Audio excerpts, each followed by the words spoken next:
Our mission really is to explore that connection between philosophy and art. We'll look at how some big thinkers saw art and, get a better grip on all the different ways people express themselves artistically. Absolutely. It's a great topic. Think of this as your quick way to get pretty well informed.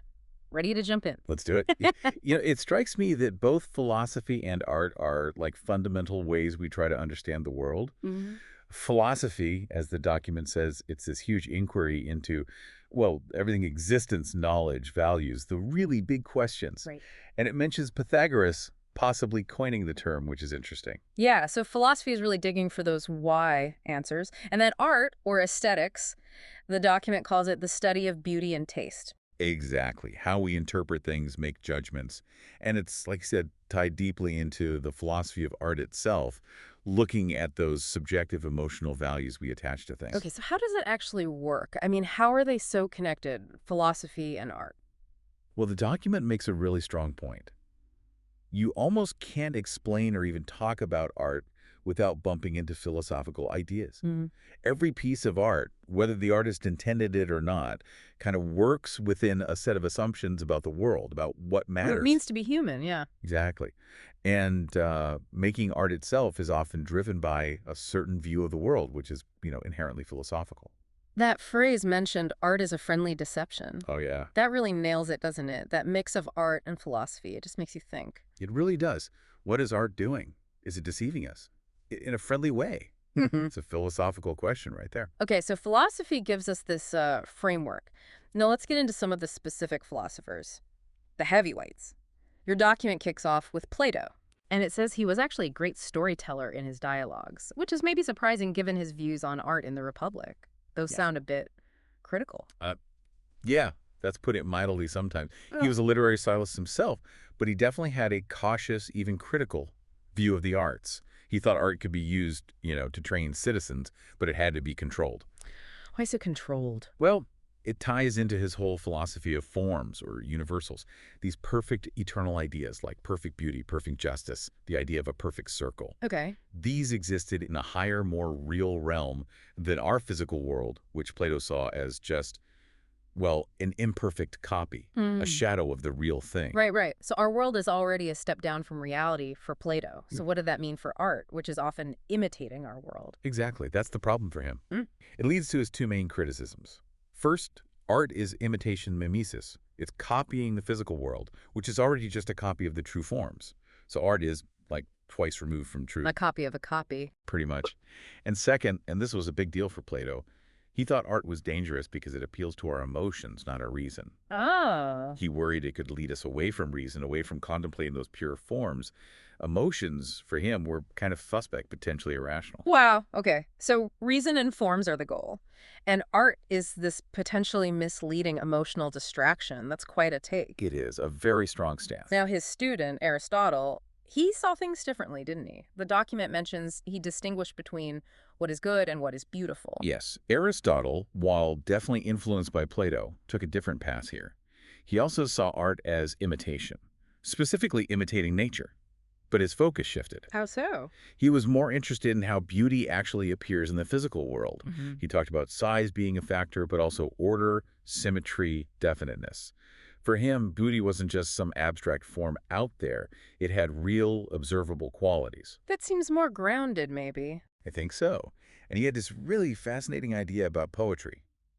The document says he thought poetry was more philosophical than philosophy itself. Whoa, okay. How did he figure that? Well, Aristotle argued that poetry, especially tragedy, could reveal universal truths about human nature and experience what the source calls things that essentially are. Hmm.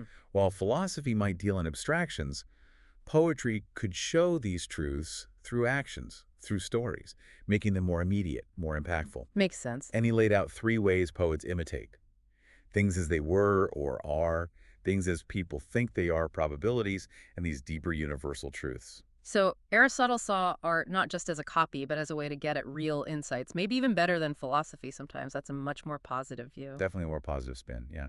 It sees art as having real value in understanding the world. Okay, let's jump forward quite a bit now to Immanuel Kant, German Enlightenment.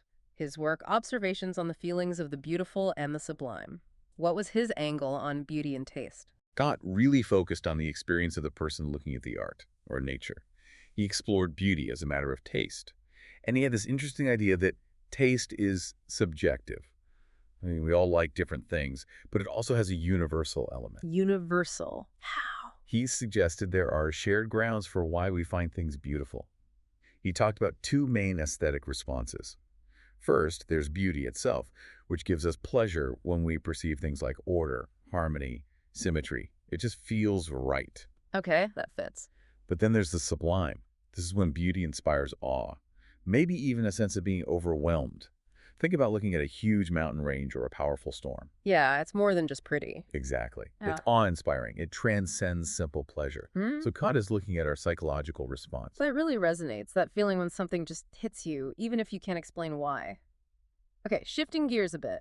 The document makes this really helpful distinction between an artist and an artisan. We kind of use them interchangeably sometimes. We do, yeah. But there's a difference the document highlights. An artist is generally someone creating or practicing art, visual arts, music, performance. The main goal is often aesthetic expression, creating something for people to appreciate or think about. So the focus is on the aesthetic value, the feeling, the idea, maybe not so much the function. Often, yes, it comes from experience, imagination. Think painters, composers, dancers. Got it. And the artisan. An artisan is defined more as a skilled craftsperson, making things by hand that are often functional or maybe decorative. Yeah. Furniture, jewelry, tools, that kind of thing. Ah, so there's often a practical purpose. Right. Skill is key, and their work can definitely be artistic, but utility is often central. The document also mentions how artisanal is used in marketing now. Oh yeah, artisanal bread, artisanal cheese. Exactly, to imply handmade quality, even if it's not quite the traditional artisan anymore. Historically, of course, artisans were crucial. They made most things before the Industrial Revolution. That's a key point. So the comparison table in the source sums it up. Artist, aesthetic value focus, often non-functional. Artisan, functional focus, but still creative and artistic. Yeah, and the overlap is creativity and artistry. Both need skill and vision, just maybe pointed in slightly different directions. Which leads nicely into the sheer variety of art forms. The document calls them the theory, application, and expression of creativity.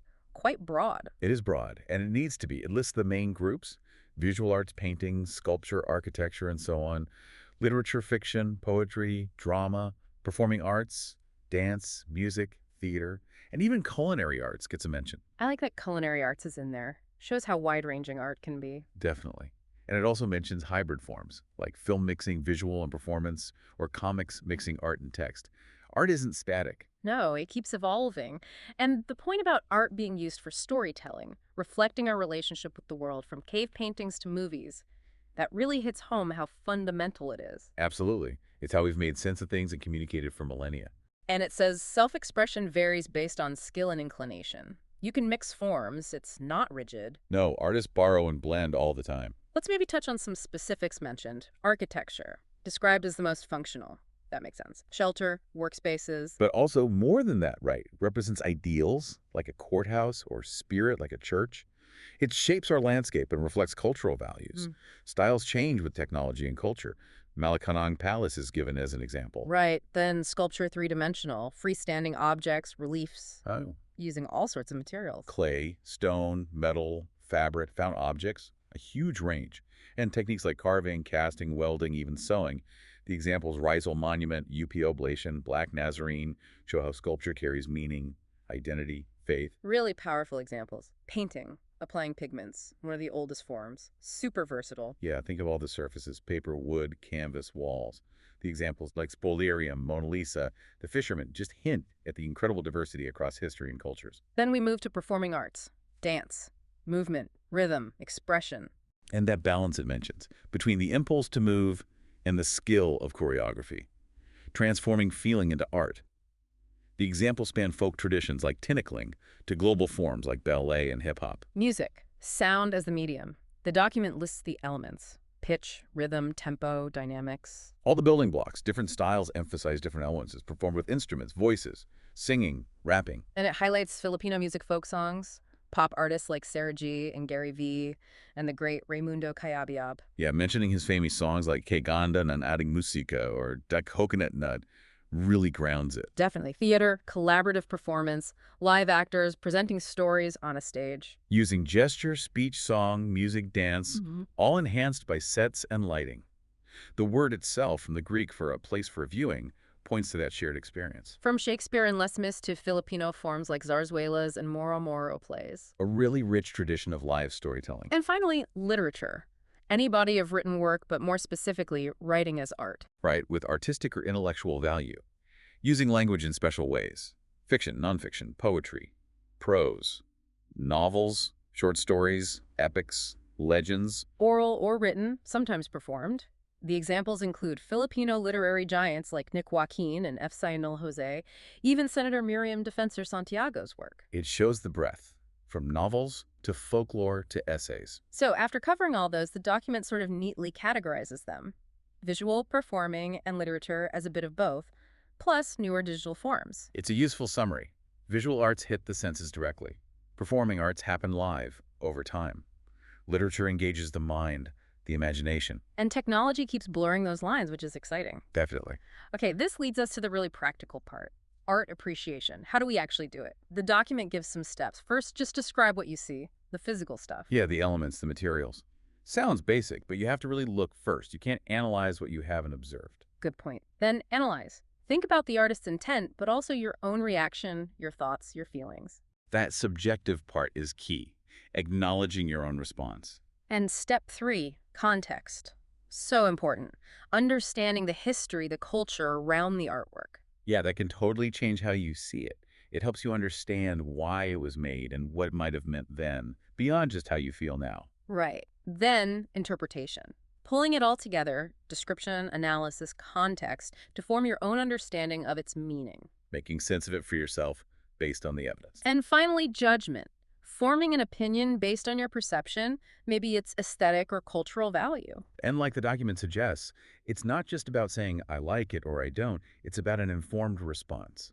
Why do you feel that way? Exactly. And the document really stresses why this matters. Art makes us think, feel, remember. It builds critical thinking. And observation skills, listening skills, seeing different perspectives, it helps us appreciate uniqueness. It says art can express things we can't, evoke emotions, Yeah, and that the viewer's interpretation actually completes the artwork. I like that. that's a great way to put it. It's a dialogue. The art isn't finished until someone engages with it. It's not just a one-way street from the artist. Not at all. And appreciation means digging into the history, the artist's story, looking at the technique, the mastery. It sparks curiosity. It really pushes you to explore more deeply. So, wow, we've covered a lot today. We've traced those links between philosophy and art, looked at Plato, Aristotle, Kant, their different takes. Distinguished artist from artisan. Right, and surveyed all these amazing art forms. And hopefully, we've really highlighted why art appreciation is so valuable. It's not just looking, it's engaging, interpreting. Thinking critically. Exactly. It genuinely enriches how we see the world and understand creativity. Absolutely. So maybe a final thought for you, our listener, to mull over. Think about a piece of art that really means something to you. How might your own personal beliefs, your own sort of philosophy, influence how you see and interpret that piece? What friendly deception, maybe, is it offering you? And what truths might it be showing you? Something to think about. Thanks for joining us on this deep dive.